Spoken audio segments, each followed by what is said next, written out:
In North Korea today, there was still no sign of the country's leader Kim Jong-un. It's not unusual for North Korean leaders to disappear from public view, sometimes for weeks at a time, but Kim missed a significant ceremony last week. That sparked speculation about his health. His last public appearance was April 11th.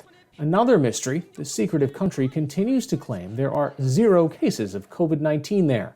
Joining us today from Washington, D.C. is Jean Lee, director of the Korea program at the Wilson Center. Let's start with the humanitarian crisis. How equipped is North Korea to deal with something like the coronavirus? North Korea has such a fragile healthcare system. I visited so many hospitals and clinics during my years reporting there. They didn't have heat, they didn't have running water. Often they just had two water basins. It was like something out of a different century. And so, especially when we talk about something like the importance of hand washing, they don't have soap, they don't have water, they don't have electricity. And certainly, the last time I was there was in 2017, so it's been a couple years. But even the most up-to-date hospitals were lacking in antibiotics, lacking in basic supplies.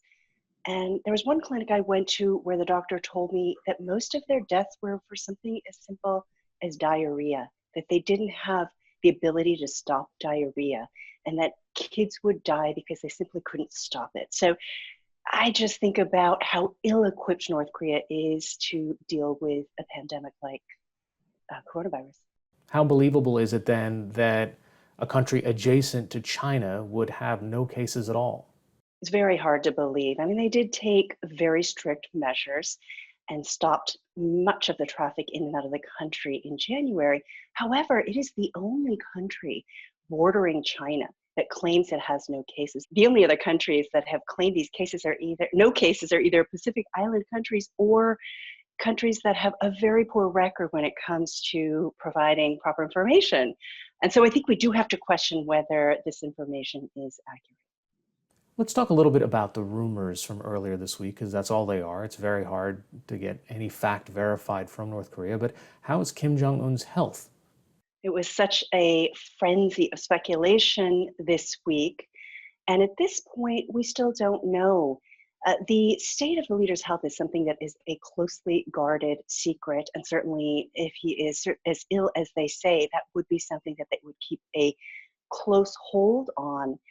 And I don't think that we will know for quite some time, if ever. This brings me back to 2008 when Kim Jong il, his father, had suffered a stroke and was in a coma. It took several weeks before the world found out that he was ill and in a coma, and that was simply because he didn't turn up at a major military parade. And so it's a country that has such a good hold on the flow of information. They are rumors at this point, but oftentimes in a country like North Korea, where we have so little access to the government, so little access to reliable information, there is a kernel of truth in these rumors. And so it is something that we need to pay attention to. I think it reflects the concerns, not only inside the country, but outside the country, that his health is a factor and that it could lead to a question of stability inside the country. And that is something, instability in North Korea at this time during a pandemic, when it has been developing nuclear weapons, is not something that any country wants. If it was true that Kim Jong un is gravely ill to the point of being dead, how would we know? How does the state announce something like that? That is information that only a few people would be privy to. So we should be very wary that any of the rumors out there are from people who are in a position to know. And so I think that honestly, we may not have any confirmation for information like that, even when it happens, until North Korea releases it publicly. I was at the North Korean embassy. There was no sign that anything was amiss. I do not think that anyone outside of that inner circle has information about the state of his health or whether he is truly dead or alive.